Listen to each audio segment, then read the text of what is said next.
나의 눈가에 주름이 지고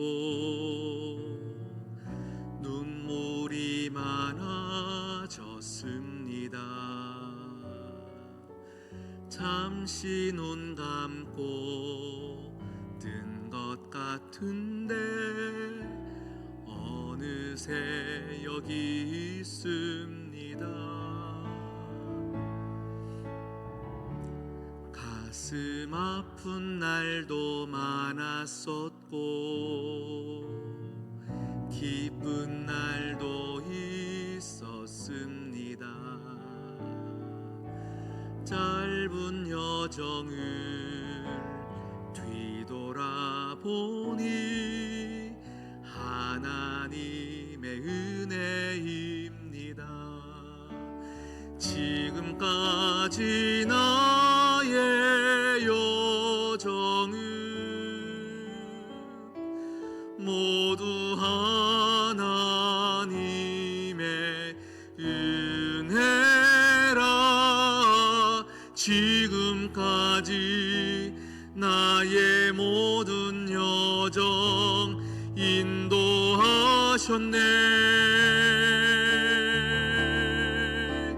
나의 남은 모든 여정을 모두 하나님께 맡기리라. 나의 모든 삶 마치는 날까지 붙들. 지금까지 나의 모든 여정은, 지금까지 나의 여정은 모두 하나님의 은혜라. 지금까지 나의 모든 여정 인도하셨네. 나의 남은 모든 여정을 모두 하나님께 맡기리라. 나의 모든 삶 마치는 날까지 붙드시리. 하나님 아버지, 우리의 살아왔던 모든 순간순간을 하나님이 아십니다. 또 하나님이 은혜로 오늘까지 살게 하셨습니다. 오늘 그런 우리들이 주님 앞에 나아왔으니 성탄절을 앞둔 이때에 아버지의 마음을 알게 하여 주시옵시고, 하나님 말씀이 들리는 역사, 말씀 앞에 결단하는 역사가 오늘 우리에게 있게 하여 주시옵소서. 이 모든 말씀 예수님의 이름으로 기도드립니다. 아멘. 오늘 말씀의 제목입니다. 성탄절에 바라본 솔로몬의 재판입니다. 우리가 솔로몬의 재판은요, 너무 유명한 일화이기 때문에 믿는 자든 믿지 않는 자든 모두가 알고 있는 이야기이지 않을까 싶습니다. 같이 살던 창기 두 여인이 비슷한 시기에 아들을 놓았습니다. 그 중에 한 엄마가 자던 중에 아기를 깔아뭉개서 죽게 만든 겁니다. 그런데 그 죽은 아기를 옆에 자고 있던 다른 여인의 아기와 바꿔치기를 한 것이죠. 그리고 이 아이가 내 아이라고 우기는 일이 벌어진 겁니다. 결국 이 두 여인은 솔로몬 왕에게, 재판장에게 섰고, 솔로몬은 우리가 다 알다시피 칼을 가지고 와서 반 잘라서 양쪽, 진짜 엄마라고 주장하는 양쪽에 반씩 주라 라고 이야기할 때 진짜 엄마를 찾아내는 이야기입니다. 제가 1년 전인지 2년 전인지는 모르겠습니다. 주일날 이 본문으로 한번 메시지를 전한 적이 있습니다. 그때는 우리가 가짜 엄마, 아기를 죽이고 나서 이제 다른 아기를 데리고 왔던 가짜의 엄마의 입장에서 함께 말씀을 나누었던 것 같습니다.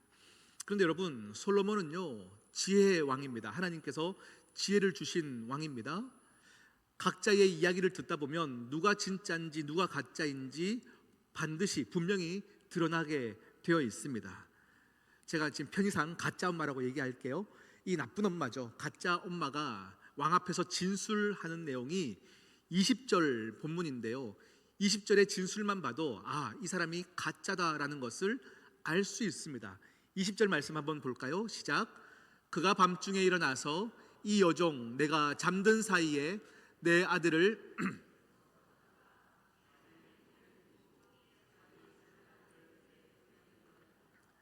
아멘.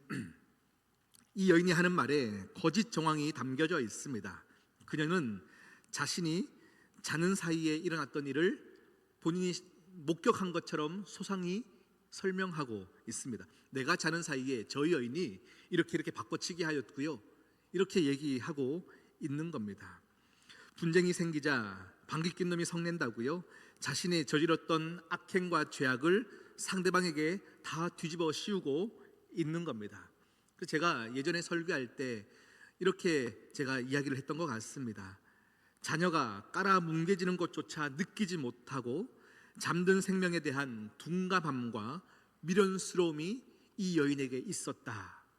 그리고 두 번째, 아기를 잃는 고통을 경험했던 그 시간이 그에게 있을 텐데 그 다른 어미의 자녀를 빼앗는 악한 마음이 이 가짜 엄마에게 있었다. 마지막 세 번째, 아기를 빼앗는 어미에게 아기가 빼앗긴 것도 서러울 텐데 자신의 아기를 죽인 이 죄를 다 전가하면서 누명을 씌우는 냉혹함까지 가진 이 가짜 엄마. 그런데 솔로몬의 심판, 재판은요, 우리가 지혜롭다고 하는 이유가 무엇입니까? 이 정황을 다 보면 창기의 거짓말이 이 모순이 폭로될 것 같거든요. 그러면 이 모순된 이야기를, 사건을 폭로해서 저 여인이 나쁜 여자다라고 그 여인을 잡아라, 죽여라 라고 얘기하지 않는다라는 겁니다. 오늘 이 본문에서는요, 나쁜 여인을 어떻게 하라의 명령이 있는 것이 아니라 진짜 엄마를 찾아내는 것으로 이야기가 끝나는 것입니다. 솔로몬의 판결이 지혜로웠던 이유는 시시비비를 가려서 옳고 그름을 판단하는 심판자가 아니었고 아이의 생명을 지킴으로써 거짓 찬기 여인의 회개할 수 있는 기회를 열어주었기 때문에 그 심판이 지혜로웠다라고 제가 말씀을 드렸던 것 같습니다. 그런데 여러분, 이 악한 여인의 모습이 바로 우리의 모습입니다. 죄에 대해서 둔감하고 미련스러움이 우리 가운데 있습니다. 악하디 악한 마음과 냉혹한 마음이 우리 가운데 있다. 이것이 바로 인간의 모습이다라는 겁니다. 그럼에도 불구하고 그런 우리를 향하여 시시비비를 가리지 아니하시고 우리에게 회개할 기회를 주신 하나님의 의로우심. 그래서 하나님의 심판의 목적은 옳고 그른 것을 가리는 그것의 목적이 있는 것이 아니라 회개의 뉘우침을 통해서 구원을 주시고 싶은 아버지의 마음이 하나님의 심판의 목적이다라고 말씀을 드렸습니다. 그런데 오늘 성탄절을 앞두고 있는 우리가 다시금 오늘 이 본문을 가지고요, 다른 관점으로 한번 보기를 원합니다. 우리가 오늘 이 이야기를 들으면요, 솔로몬이 지혜로웠다, 어떻게 저렇게 생각할 수 있을까? 솔로몬에게 짝짝짝 박수할 수 있는데요, 사실은 다른 관점에서 보면 성경은요, 인간의 훌륭함을 드러내기 위한 목적이 아닙니다. 누가 참 착했다, 참 좋은 일 했다, 지혜로웠다를 인간의 잘됨을 자랑하는 성경이 관점이 아닙니다. 성경은 하나님의 어떠하심을 드러내는 것이 성경이 말씀하시는 유일한 목적인 것입니다. 그런데 여러분, 우리가 읽었던 이 솔로몬 재판은 열왕기상 3장에 있거든요. 열왕기 상하는요, 왕들의 열거입니다.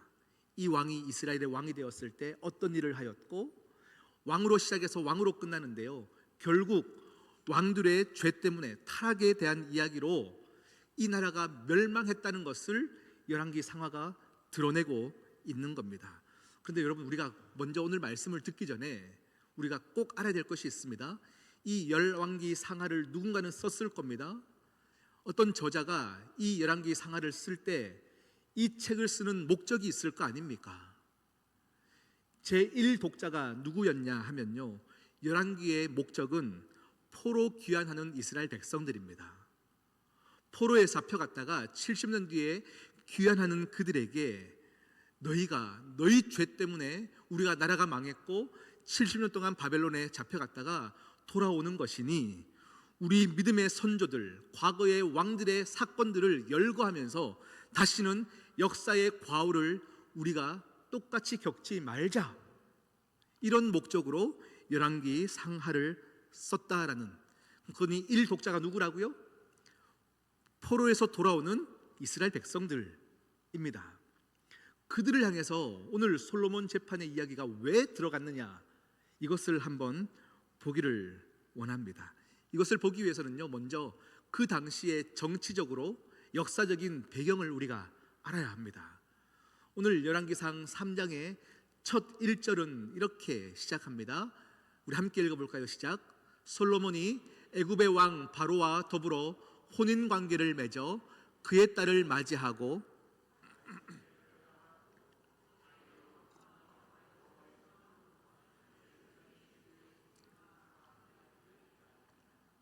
아멘. 여러분, 열왕기상 3장은요, 솔로몬이 왕이 되어서 첫 번째 했던 사역을 소개하고 있는 겁니다. 솔로몬이 왕이 된 첫 번째 그에 대한 소개를 성경은 뭐라고 표현하고 있냐면요, 솔로몬이 애굽의 왕 바로의 딸과 혼인을 맺었다, 이것과 그 다음에 여호와의 성전과 예루살렘 주위의 성공사를 끝나기를 기다렸다, 이 두 가지를 같이 이야기하고 있어요. 이게 무슨 말일까요? 믿는 자, 하나님을 경외하고 있고 성전을 짓는 것에 진심인 그가 동일하게 하나님께 온전히 드리지 못하여 그 반의 마음은 애굽의 왕과 혼인을 맺어 그 딸과 결혼하는 사건을, 오늘 성경 솔로몬의 왕이 되어 첫 번째 했던 사건을 이렇게 이야기하고 있습니다. 여러분, 이 당시 이스라엘 백성들은요, 그 옆에 강대국들이 있었어요. 두 나라가 있었는데 아수르와 바벨론입니다. 이 강대국 사이에 끼어가지고요, 이리 치이고 저리 치이고 참 힘들었던 인생들이 이스라엘 백성들의 인생이었습니다. 그러니 솔로몬 입장에서는 왕이 되었는데요, 큰 나라들에게 치이다 보니 그가 선택한 것은 무엇이냐면 친애굽 정책을 쓰는 겁니다. 본인이 볼 때는 애굽이 가장 힘이 센 것 같으니까 우리가 애굽과 친해지면 바벨론도 아수르도 감히 나를 건들지 않겠지라는 마음에 친애굽 정책을 쓰는 거예요. 근데 여러분, 이 당시에 한 나라의 왕이 다른 나라의 왕과 혼인을 맺는 것은요, 그냥 선남 선녀의 결혼이 아닙니다. 한 인격과 한 인격의 결혼이 아니라 한 나라와 나라의 결합입니다. 그리고 이 나라의 신과 저 나라의 신이 섞임을 의미하는 겁니다. 그러니 솔로몬의 애굽의 왕과 혼인하여 그 딸과 결혼하였다라는 말은요, 오직 예수 그리스도, 우리의 정체성 아닙니까? 예수 외에는 구원의 길이 없습니다. 이 분명한 우리의 유일신 여호와 하나님에 대한 이 신앙에 혼합주의가 들어갔다라는 이야기입니다. 여러분, 그들의 인생 가운데 이 솔로몬의 선택으로 말미암아 애굽 종교가 들어오기 시작하였고요, 이스라엘은 서서히나마 붕괴가 되기 시작해 가는 겁니다. 여러분, 붕괴가 시작될 때 처음에는요, 티가 나지 않습니다. 또 왜 티가 나지 않냐면 여호와의 성전을 짓는 것도 열심히 있기 때문에 이 정도면 되지 않을까라는 마음에 그렇게 티가 나지 않습니다. 그러나 그 단단한 신앙이 허물어질 수 있는 혼합주의, 이 혼합주의가 들어오자마자 그 다음 솔로몬 다음에 어떻게 됩니까? 여로보암과 르호보암의 분열이 시작되었고 결국 이스라엘은 멸망하여 포로로 잡혀가는 가장 아픈 시기를 경험하는 겁니다. 이게 역사적인 배경입니다. 그때의 이스라엘 백성들의 입장에서는 어떻게 생각하겠습니까? 갑자기 우리나라가 망한 거예요. 이들의 생각은 저 나라와 우리나라가 전쟁이 벌어지면 신들의 전쟁이라고 생각했기 때문에 이 전쟁에서 지면 누구가 진 것입니까? 내가 믿던 여호와 하나님이 진 거예요. 그러니 무슨 생각이 들겠습니까? 하나님이 힘이 있는 줄 알았는데 하나님은 힘이 없군요.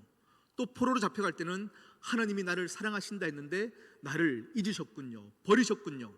하나님 사랑은 거짓입니다. 다 헛소리입니다. 라고 아마 그들이 신앙의 혼란을 겪고 있는 겁니다.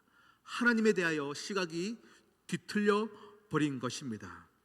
여러분, 일독자였던 그들이 다시금 포로에서 70년이 지나서 돌아올 때 이 뒤틀려 버린 신앙관을 가지고 돌아올 때에 그때에 솔로몬의 첫 이야기였던 솔로몬 재판의 이야기를 시작하는 건 거죠. 그러면 우리가 그 입장으로 한번 다시금 재판의 이야기를 들어가 보겠습니다. 솔로몬이 이렇게 얘기합니다. 칼을 가지고 와라. 그리고 저 아기를 반씩 잘라서 양쪽 엄마에게 주라 라고 얘기합니다. 그때 나쁜 여자가 이렇게 얘기해요. 저 여인의 것도 되지 말고 내 것도 되지 말고 나누게 하십시오. 쪼갭시다. 이렇게 얘기합니다. 그런데 그때 또 반대에 진짜 엄마는 뭐라고 얘기합니까?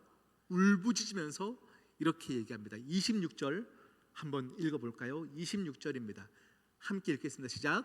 그 산 아들의 어머니 되는 여자가 그 아들을 위하여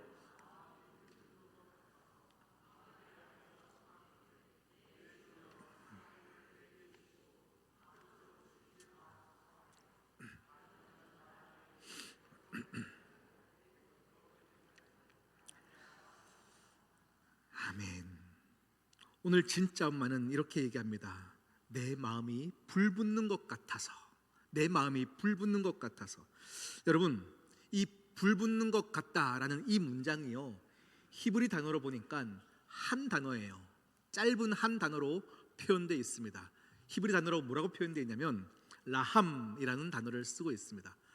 이 라함이라는 단어는 어떤 단어이냐면요, 어머니의 자궁이라는 뜻입니다.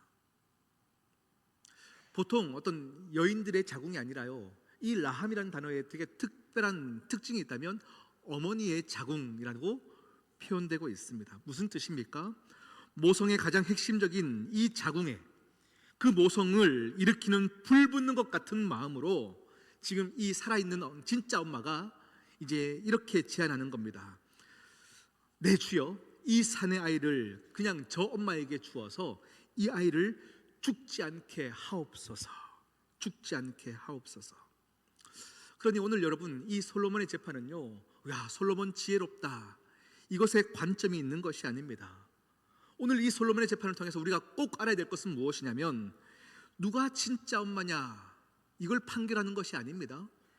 오늘 이 재판을 통해 우리가 알아야 될 것은 진짜 엄마는 어떤 마음을 가져야 하는가, 진짜 엄마는 어떤 마음을 가져야 하는가, 여기에 초점이 있는 겁니다. 오늘 이 이야기 가운데 진짜 엄마의 입장에서 여러분 성경을 다시 한번 읽어보십시오. 이 진짜 엄마가 정말로 마음이 아플 겁니다. 제가 볼 때는요, 2번 죽었어요. 이 엄마 마음 가운데 2번 죽었어요. 언제 죽었냐? 어느 날 자고 일어났더니 죽은 시체의 낯선 아기가 내 품에 있는 겁니다. 그리고 내 아기가 저 여인에게 빼앗긴 겁니다. 그때 이미 엄마는 죽은 마음이에요. 힘들어요. 내 심령에 정말 죽는 싸늘한 마음이 들 것입니다. 그리고 2번째 언제 죽습니까? 솔로몬 왕으로 통해서 칼을 가져와서 반씩 잘라라 할 때 이 엄마는 또 2번째 죽는 겁니다. 그때 이 엄마가 어떻게 말한다고요? 이 아기를 저 여인에게 주어서 이 아기를 살게 하십시오. 지금 이 엄마가 아기를 포기하는 이유가 무엇입니까? 내가 포기해야 이 아기가 살 수 있기 때문입니다. 내가 포기해야, 내가 죽어야 저 아기가 살아요. 내가 죽어야, 내가 놔야, 내가 포기해야 저 아기가 살 수 있다는 겁니다. 오늘 이 솔로몬의 재판과 바벨론 포로에서 돌아오는 이스라엘 백성들 폐허가 되었던 이 나라로 돌아올 때에 하나님으로부터 삐뚤어진 왜곡된 시각을 가지고 있는 이스라엘 백성과 어떻게 연관을 지을 수 있겠습니까?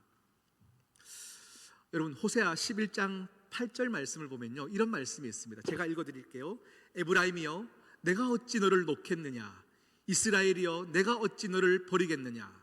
내가 어찌 너를 아드마같이 놓겠느냐? 어찌 너를 스보임같이 두겠느냐? 내 마음이 내 속에서 돌이켜 나의 국률이 어떻게 됐다고요? 온전히 불붙는 듯 하도다. 내 국률이 온전히 불붙는 듯 하도다. 이렇게 호세아서가 이스라엘 백성들에게 말씀하고 있는 겁니다. 그런데 여러분, 호세아라는 선지자는요, 언제 이 말씀을 선포했냐면 내 나라가 멸망하기 20년 전에 활동했던 선지자거든요. 아직 정신 못 차리는 이스라엘 백성들에게 선포하는 겁니다. 하나님의 마음이 불붙는 것 같다. 하나님 마음이 불붙는 것 같으니 돌아서라, 돌이키라 얘기하지만 백성들이 돌이키지 않는 거예요. 그렇게 그냥 귓등으로 듣다가 나라가 멸망당하고 포로로 잡혀가 70년이 되어서 돌아올 때에 오늘 이 솔로몬의 재판의 이야기를 들으며 진짜 엄마의 마음 가운데 불붙는 것 같아 내가 아기를 포기하였다라는 이야기가 지금 이스라엘 백성들에게 들릴 때 어떻게 들리겠냐라는 겁니다. 여러분, 요한복음에 보면요, 요한복음 6장에 우리 오병이어의 기적을 행하시는 예수님의 모습이 나타납니다. 그때 굶주려 있는 백성들을 향해서 예수님의 심정을 어떻게 표현하고 있냐면요, 민망히 여기사 이렇게 표현하고 있어요. 민망히 여기사. 그런데 그 민망이라는 단어의 헬라적 용어를 정확히 보면 어떤 의미냐면요, 창자가 끊어지는 아픔이래요. 아유, 나 쟤 민망해서 부끄러워서 이런 뜻이 아니라 창자가 끊어지는 아픔이래요. 굶주려 있는 그들은요, 진짜 실제적으로 육에 먹을 것이 없어서 굶주린 것이 아니라 영에 먹을 것이 없어 굶주리는 그들을 보며 창자가 끊어지는 아픔으로 우리 하나님 아버지 또 예수 그리스도는 그 아픔으로 백성들을 바라보고 계시는 거예요. 그 아픔을 우리는 애통이라고 얘기하는 것이고 긍휼이라고 얘기하는 겁니다. 하나님은 그들을 사랑하시는 방법을, 가장 고통스러운 방법을 사용하고 택하신 겁니다. 우리 한 구절만 더 찾아볼까요? 이사야 49장 먼저 14절 말씀에 이스라엘 백성들은 하나님을 향하여 이렇게 말하고 있습니다. 함께 읽겠습니다. 시작. 오직 시온이 이러기를 여호와께서 나를 버리시며 주께서 나를 잊으셨다 하였거니와. 이스라엘 백성들은 하나님을 향해서 이렇게 얘기하는 거예요. 하나님, 나 버리셨잖아요. 나를 잊으셨잖아요. 왜요? 상황이 그러하거든요. 조금만 힘들어지면 하나님이 나를 버린 것 같고 나를 사랑하지 않는 것 같다라고 얘기하는 게 이스라엘 백성들의 모습입니까? 또 우리의 모습입니까? 우리의 모습이죠. 그런데 15절에 가면 하나님께서 이렇게 말씀하십니다. 함께 읽겠습니다. 시작. 여인이 어찌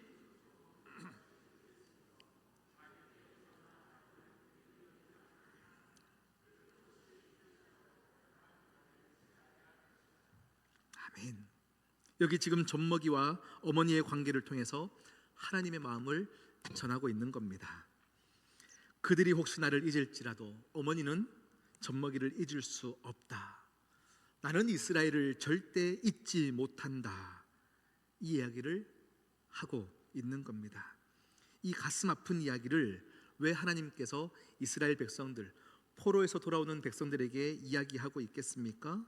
그들의 신앙이 헷갈려 버렸어요. 하나님 없다 얘기하고 있습니다. 그런데 하나님은 그들을 향하여 통증을 가지고 계시는 거예요. 내가 그들을 통하여 아파하고 있다. 그 통증을 통해서 너희들을 내가 잠시 잃게 만들어야 너희를 살릴 수 있다.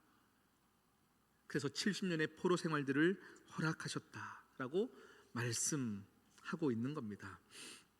여러분, 오늘 우리가 읽었던 성경의 진짜 엄마는 그 자리에서 아기를 포기해야 그 아기가 살 수 있었습니다. 2번의 죽는 아픔을 경험했습니다.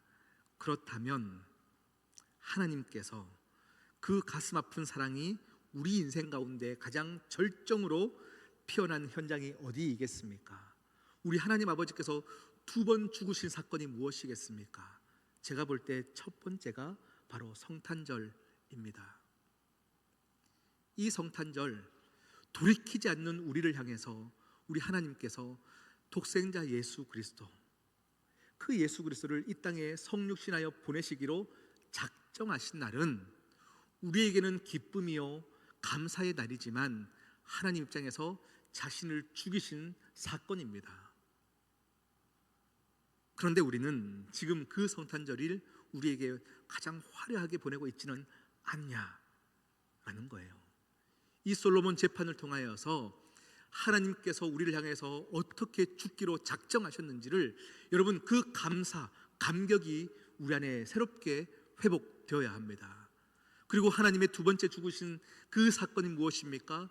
골고다 언덕에서 예수 그리스도의 십자가에 죽으신 사건, 하나님이 자기를 죽이신 사건입니다. 오늘 이 재판의 이야기는 솔로몬의 지혜와 총명에 관심이 있는 것이 아니었습니다. 어미의 마음이 어떠해야 되는지, 하나님이 우리를 향한 마음이 어떠한지를 드러내고 있는 겁니다.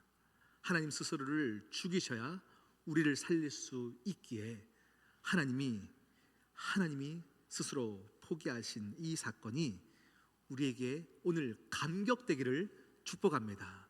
사도 바울이요, 그것을 알기 때문에 십자가를 경험하고 나서는요, 내가 십자가 외에는 아무것도 자랑하지 않겠다라고 고백했던 것처럼 이제 우리가 예수 그리스도의 그 사랑 외에는 어떤 것도 자랑하지 않겠노라 결단하는 저와 여러분 되시기를 바랍니다.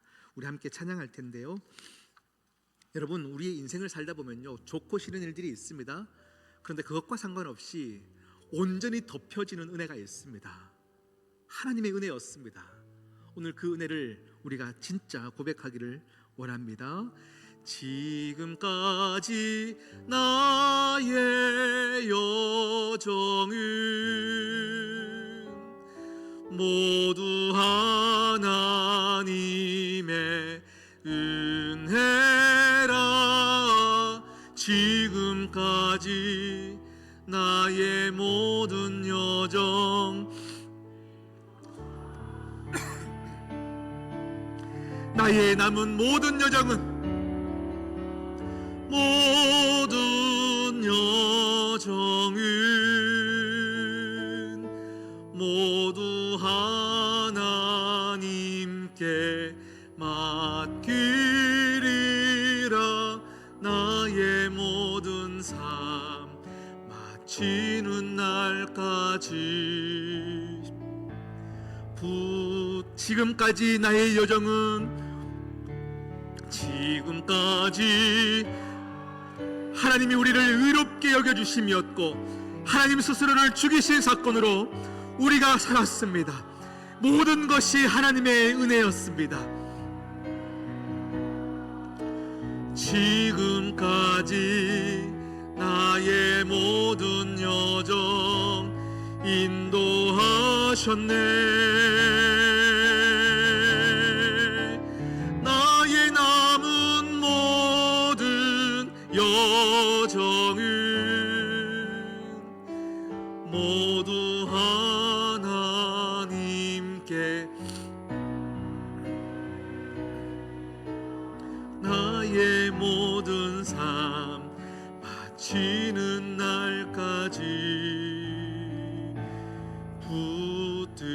붙드시리.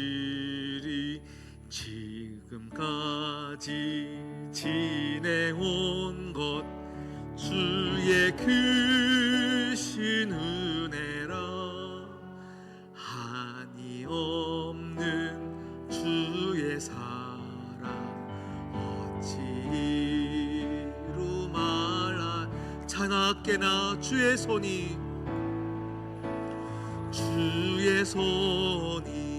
항상 살펴주시고 모든 일을 주 안에서 형통하게 하시네.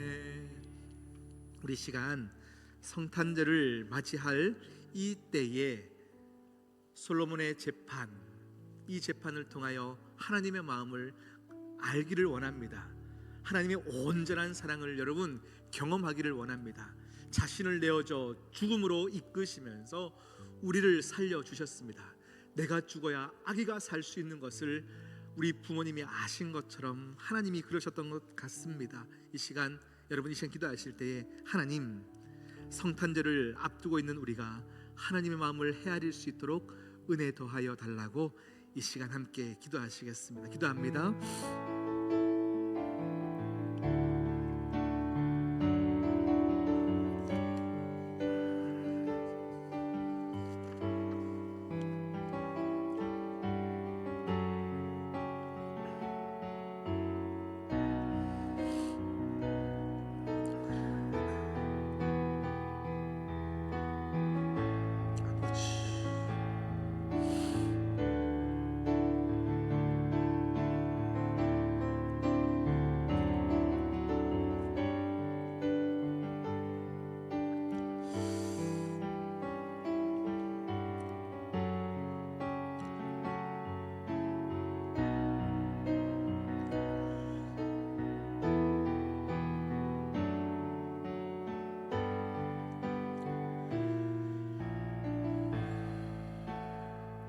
신실하신 하나님 아버지, 하나님 자식을 포기한 것과 같이 십자가의 그 포기가 사랑이었기에 우리가 살았습니다. 하나님의 사랑이 또 하나님의 긍휼이 심판을 이겨버렸습니다. 나아가 우리는 아직도 심판으로만 가득한 경주 아래 놓여있는 수많은 어두운 영혼들, 어둠에 나여있는 영혼들을 향해 아버지의 걸음을 걷게 하여 주시고 아버지의 마음이 있는 곳에 발걸음하여 순종하는 우리가 되게 하여 주시옵소서. 하나님, 귀한 예물을 올려드리는 손길을 주님께서 축복하여 주시옵소서. 여전히 상황은 악화되고 있으나 또 여전히 살아계신 하나님, 또 여전히 우리를 사랑하시는 하나님의 역사를 우리 각 가정들이 경험하게 하여 주시옵소서. 귀한 예물과 함께 우리의 마음과 우리의 기도 제목을 함께 올려드립니다. 하나님, 우리 인생 가운데 찾아오셔서 일하여 주시옵소서. 하나님, 눈물의 기도를 거두게 하여 주시옵시고 아름답게 하나님의 선으로 이끌어 주시옵소서. 하나님, 이 패역한 시대 가운데 우리 시온선교회 말씀 앞에 바로 서게 하여 주시고 말씀 앞에 결단하여 이 시대를 바꾸는 하나님의 백성들, 군대가 되게 하여 주시옵소서. 이제는 우리 주 예수 그리스도의 은혜와 하나님 아버지의 극진하신 사랑과 성령 하나님의 교통 감화하심의 놀라운 위로하심이 오늘 아버지의 사랑을 깨달아 그 감격 가운데 우리를 내어드리기로 결단하는 모든 시온선교회 사랑하는 가족들 머리 위에 이제로부터 영원까지 함께하옵시기를 간절히 축원하옵나이다. 아멘.